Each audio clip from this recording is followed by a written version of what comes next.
প্রিয় বন্ধুরা, ভালো করে শোনো। আশ্চর্যের বিষয় এটাই, তোমাদের মধ্যে আর হিংসা বলে কিছু থাকবে না। ঈশ্বর আমাদেরকে সৃষ্টি করেছেন কাউকে নারী হিসেবে, কাউকে পুরুষ হিসেবে। প্রত্যেকের সঠিক কাজ তাদেরকে বুঝিয়ে দিয়েছেন, তাই তারা যার যা কাজ সেই মতেই করে। নারীরা নারীদের কাজ করে, পুরুষরা পুরুষের কাজ করে।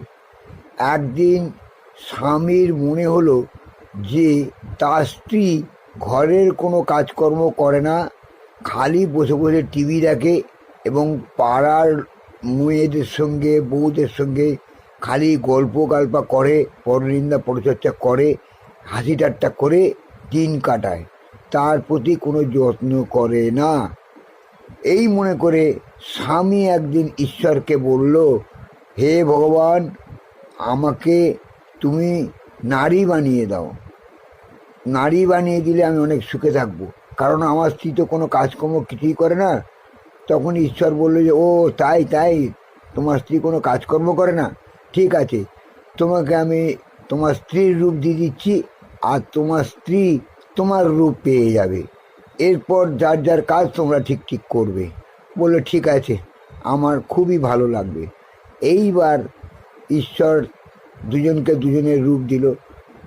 এদিকে স্বামীরূপী স্ত্রী সকালবেলা উঠলো, চা টা করলো, স্বামীকে জল খাবার দিল, বাচ্চাদের খাওয়ালো, খাইয়ে দাইয়ে স্কুলে নিয়ে গেল, সারাদিন ধরে জামা কাপড় কাচলো, বিভিন্ন রকম রান্না বান্না করলো। খাটতে খাটতে তার সারা দিন চলে গেল। তখন স্বামী মনে করলো, ওরে বাবা, মানে স্বামীরূপী স্ত্রী মনে করলো, সারাদিন এত কাজকর্ম করে, বাপরে বাপ, আমি আর নিতে পারছি না। তখন ঈশ্বরকে আবার জানালো, হে ঈশ্বর, আমাকে তুমি আমার আগের রূপে ফিরিয়ে দাও। তখন ঈশ্বর হাসতে হাসতে বললেন, কিরে, এবার বুঝতে পারছিস তো? তোর কিন্তু আর আগের রূপে ফিরিয়ে যাওয়ার উপায় নেই।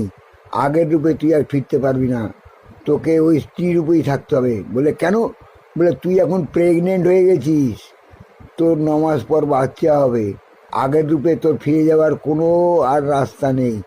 তখন স্বামী বুঝতে পারলো যে সে কি করেছে ভুল, তার ধনে উঠেছে চুল। তাই বুঝেছ, প্রত্যেকের কাজ প্রত্যেকেই করে, আমরা কিন্তু ভুল ধারণা করে একে ওকে তাকে দোষারোপ করি, বুঝলে? সেই জন্যে কাজের কোনো তুলনা করতে নেই। নারী নারীর কাজ করে, পুরুষ পুরুষের কাজ করে। শুনলে তো বন্ধুরা, হিংসা করে কোনো লাভ নেই, সৎ হও। আমার ইউটিউব প্রোফাইলটাকে এক্ষুনি সাবস্ক্রাইব করো, তোমরা অনেক কিছু নতুন জানতে পারবে।